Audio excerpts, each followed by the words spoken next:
वज़ीर-ए-आला पंजाब ने सूर में धीरानी प्रोग्राम का बाकायदा इजरा कर दिया। धीरानी प्रोग्राम इस्लामिक आर्ट की लॉन्चिंग भी की गई। मरियम नवाज की 50 जोड़ों की शादी की इज्तिमाई तकरीब में शिरकत। नौबहाते जोड़ों को मुबारकबाद, दुल्हनों को प्यार किया और दुआएं दी। मरियम नवाज ने खिताब में कहा, बेटियों और बेटों की शादी में शमूलियत जज्बाती लम्हा है। बेहद खुश हूँ, अल्लाह मेरी बेटियों और बेटों को सुख और चैन वाली जिंदगी दे।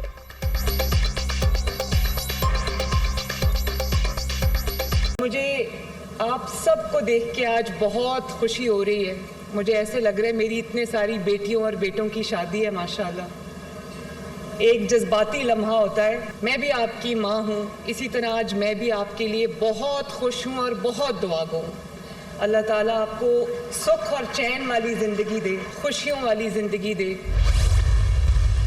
पीटीआई ने इस हवाले से हमें एतमाद में नहीं लिया। मुझे इसका इल्म है कि वो क्या कह रहे हैं, क्या कर रहे हैं।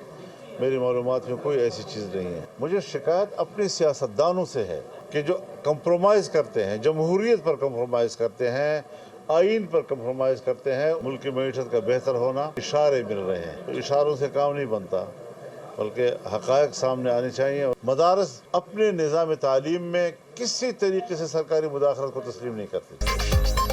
पीटीआई ने मुज़ाकरात के मामले पर एतमाद में नहीं लिया। मौलाना का शिकवा, शिकायत अपने सियासतदानों से हैं जो जमहूरियत, आइन और असूलों पर समझौता कर लेते हैं।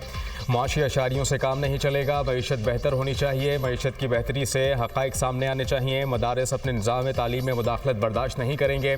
सूबों से कानून साजी में क्यों ताख़ीर की जा रही है? सूबों के दरमियान एतमाद का फुक़दान मुल्क के लिए मुफीद नहीं। कौमी इत्तिफ़ाक़ राय के साथ सारे मामलात हल होने चाहिए। मुल्क का निज़ाम बेहतर बनाने के लिए एक पेज पर आना होगा। सरबराह JUI मौलाना फजलुर रहमान की न्यूज़ कॉन्फ्रेंस।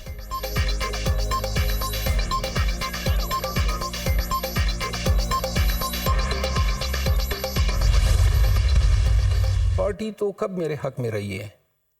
कोई किसी इशू पे आपने देखा है कि मेरा कभी डिफेंड किया हो? फोकल पर्सन से 11 अप्रैल तक इन्होंने मुझे हटाया, इन्होंने वकालत से मुझे हटाया। आखिर में शोकास जारी किया और शोकास के बाद अपने तय उन्होंने टर्मिनेशन भी कर दी। शहबाज गिल जो हैं वो मुसलसल मेरे खिलाफ बयानात दे रहा है। मैं पार्टी की क़ियादत को भी कहना चाहता हूं कि फिर गिला न करें कि मैंने किसी पे एग्रेशन की है। बहुत बर्दाश्त कर लिया, मजीद मुझसे नहीं होता है। इज्जत से ज्यादा कोई अजीज नहीं है। जो भी मीडिया पे बयान देगा मेरे खिलाफ, इंशाअल्लाह सूद समेत वापस करूंगा। शेर अफजल मरवत अपनी ही पार्टी के रवैये पर फट पड़े। इज्जत से बड़ी कोई चीज नहीं। अब कोई बोलेगा तो भरपूर जवाब दूंगा। किसी ओहदे का लिहाज भी नहीं करूंगा। बानी की रिहाई तक पार्टी का साथ है, फिर ये पार्टी अपनी जेब में रखें। पार्टी के कुछ लोग चाहते हैं टीवी पर मत आऊं, लेकिन अब आऊंगा। अलीमा खान की इज्जत बानी की बहन होने की वजह से है। किसी को जवाब दे नहीं हूं। सलमान अकरम राजा से सीज फायर है। अगर कोई मेरे खिलाफ बयान देगा तो जवाब दूंगा। मौलाना फजलुर रहमान हुकूमत का हिस्सा है। 26वीं आईनी तरमीम के बाद उन्हें एतमाद में लेना नहीं बनता। मौलाना पहले हीरो थे ना, अब हैं। अपने लोग रुकावट ना डालें तो बानी ईद से पहले जेल से बाहर आ जाएंगे। शेर अफजल मरवत की program tonight with Samar Abbas में गुफ्तगू। प्रोग्राम रात 10:02 पर दुनिया न्यूज़ पर नशर किया जाएगा। बातें करते हैं जी कि हमें ऑफर है कि जी बनी गाला शिफ्ट हो जाओ। इनको किसी किस्म की इस किस्म की कोई ऑफर नहीं है। ये इनकी ख्वाहिशात हैं, इसमें सदाकत का जर्रा बर्ज सदाकत इनमें नहीं है। ये तो अदालती काम है। मैं ना अदालतों से मेरा कोई तल्लक है, ना मैं ज्योतिषी हूँ कि मुस्तकबिल की जो है पेशन गोई करूँ। बानी PTI को बनी गाला मुंतकिल करने की कोई ऑफ़र नहीं, ये उनकी अपनी ख्वाहिश है। तहरीक इंसाफ के दावे में कोई सदाकत नहीं। बानी PTI की रिहाई का ताल्लुक अदालत से है। कोशिशें जारी हैं किसी तरह सियासी इस्तेहकाम पैदा हो सके। मईशत की तमाम अशारिये बेहतरी की जानिब जा रहे हैं। मुल्क के खिलाफ पाकिस्तान तहरीक इंसाफ का हर हरबा नाकाम होगा। तरसीलात ज़र में रिकॉर्ड इजाफा हुआ। बानी की फरमाइश पर तरसीलात ज़र का बंद होना नामुमकिन है।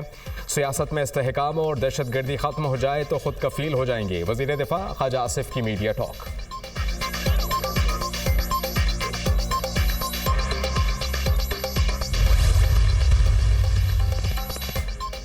ख्वाजा आसिफ और मरियम नवाज की कोशिश है मुज़ाकरात को नाकाम बनाया जाए। मुज़ाकरात के हवाले से हमारी कमिटमेंट है इसीलिए एतमाद से बात कर रहे हैं। हमने पाकिस्तान की खातिर एक कदम आगे बढ़ने की कोशिश की। हमने अपने तहफ़्फ़ुज़ात को सिर्फ पाकिस्तान की खातिर पीछे किया। बानी पीटीआई जेल में सोबतें और मुश्किलात मुल्क के लिए बर्दाश्त कर रहे हैं। हुकूमत की जानिब से बानी पीटीआई से मुलाकात के हीले बहाने किए जा रहे हैं। हर सूरत अपने मौक़िफ़ पर कायम है। पीटीआई रहनुमा असद कैसर।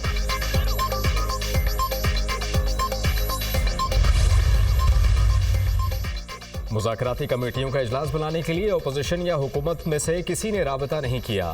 पाकिस्तान तहरीक-ए-इंसाफ मुज़ाकराती कमेटी की बानी पीटीआई से मुलाकात हुकूमत ने करानी है। मेरी जिम्मेदारी नहीं, हुकूमत और इत्तेहादी फैसला कर लें कि मुलाकात हो सकती है या नहीं। फरीक़ैन जब कहेंगे 1-2 रोज़ के नोटिस पर इजलास बुलाने के लिए तैयार हों। हुकूमत और अपोजिशन मुज़ाकरात से मुताल्लिक़ स्पीकर कौमी असम्बली अयाज सादिक का बयान।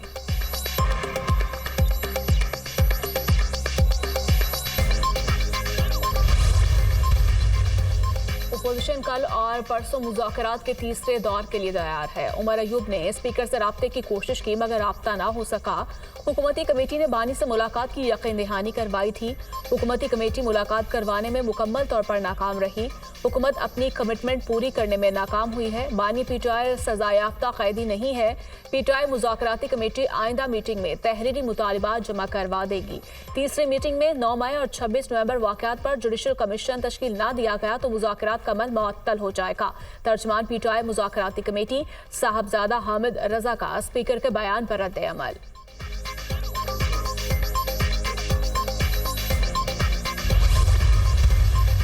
पीटीआई को सियासी जमात नहीं समझता, ये एक तहरीक है। ये आपकी और हमारी आज़ादी की जद्दोजहद है। पोलराइजेशन पाकिस्तान और जमहूरियत को नुकसान पहुंचा सकती है। हमने मिलकर पोलराइजेशन को ख़त्म करना है, जमहूरियत नहीं, इसलिए आज़ादी नहीं। बैरिस्टर अली ज़फ़र का लाहौर में थिंक फीस्ट से खिताब। क्या मुल्क में आग लगाना किसी का सियासी हक़ है? क्या बंदूक के ज़रिए सियासी हल निकलते हैं? अपोजिशन 2024 के इलेक्शन पर बात करती है। क्या 2018 में हमारा मैंडेट चोरी नहीं किया गया था? Speaker Punjab assembly Malik Ahmad Khan.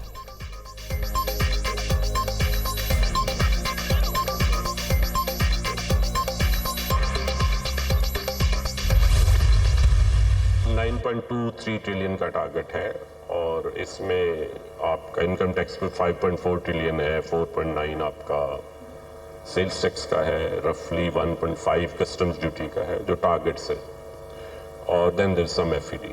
लेकिन ये रफली 40% नॉमिनल इंक्रीज है ओवर द प्रीवियस ईयर। तो हमारे यहाँ ये डिबेट रही है कि बहुत थोड़े लोग हैं जो टैक्स देते हैं और ज़्यादा लोग नहीं देते। यही रोज़ आपको टीवी पे आके बताते हैं कि मुल्क को कैसे ठीक करना है।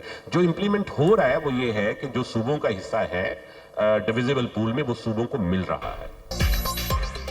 रवां साल टैक्स का हदफ 13,000 अरब से जायद है। टैक्स हदफ पिछले साल से 40 गुना ज्यादा है। बहुत सारे लोग टैक्स अदा ही नहीं करते। टैक्स ना देने वाले टीवी पर आकर बताते हैं मुल्क को कैसे ठीक करना है। टैक्स ना देने वालों की वजह से हर साल टैक्स खसारा बर्दाश्त करना पड़ता है। चेयरमैन FPR राशिद महमूद लंगड़ियार का थिंक फीस से खिताब। FPR पूरे मुल्क से हर आदमी से 13% टैक्स लेता है। वो जाता कहाँ है? जमा होने वाले टैक्स से पाकिस्तानी अवाम को क्या फ़ायदा होता है? मिफ्ता इस्माइल का सवाल। राशिद महमूद ने जवाब दिया, हमारे यहाँ सेल्स टैक्स का इख्तियार फेडरेशन के पास है। इस साल GDP का हदफ 120 ट्रिलियन है। सूबों और वफाक को टैक्स निज़ाम में मजीद रिफॉर्म्स की ज़रूरत है। हमारे यहाँ सिर्फ सेल्स टैक्स का खसारा ही बहुत होता है।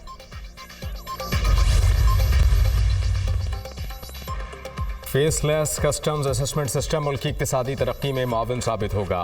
सिस्टम की बदौलत कस्टम ऑपरेशन में शफाफियत आई, कारकर्दगी और खदमात की फराहमी में नुमाया इजाफा हुआ। मुनसिफाना शफाफ और मौसम कस्टम सिस्टम को यकीनी बनाने के लिए मज़ीद जिद्दत लाई जाए। मुल्क में कारोबार और सरमायाकार दोस्त माहौल की फराहमी के लिए सिस्टम अहम संग मील है। वज़ीर आज़म से chief collector customs Karachi zone Jamil Nasir की मुलाकात। फेसलेस कस्टम्स असेसमेंट सिस्टम की तैयारी से मुताल्लिक जमील नासिर की टीम को सराहा। सिस्टम को तैयारी के लिए काम करने वाली टीम के लिए 1.5 करोड़ रुपए इनाम का ऐलान। फेसलेस कस्टम सिस्टम को आलमी मयार और फुल प्रूफ बनाने के लिए मसनूई जहानत के इस्तेमाल पर जोर। इसराइल की दहशतगर्दी जारी, रात भर गजा के रिहायशों पर फिजाई हमले। 48 घंटों में 32 फलस्तीनी शहीद, 193 जख्मी हो गए। रफा पर इसराइली फोर्सेस के हमले से मुतादिद फलस्तीनी शहीद और कई जख्मी हुए। शोहदा की मजमूई तादाद 46,537 हो गई। 1,09,571 जख्मी हो चुके। ड्रोन हमलों के जवाब में इसराइल की यमन में बंदरगाहों और फौजी तंसीबात पर बमबारी। सिहानी फिजाइया के दारुल हुकूमत सना में हौजियों के ज़ेरे कंट्रोल इलाकों पर शदीद बमबारी। कई इमारतें ज़मीन बोस हो गईं। मुतादिद अफराद शहीद और दर्जनों जख्मी हो गए। अमेरिका का रूसी एनर्जी सेक्टर के खिलाफ मजीद पाबंदियां आयद करने का फैसला। वाशिंगटन की जानिब से आयद पाबंदियों से रूस का माहाना अरबों डॉलर नुकसान होगा। रूस को यूक्रेन के खिलाफ जंग में हासिल होने वाला बड़ा रेवेन्यू एनर्जी सेक्टर से मिलता है।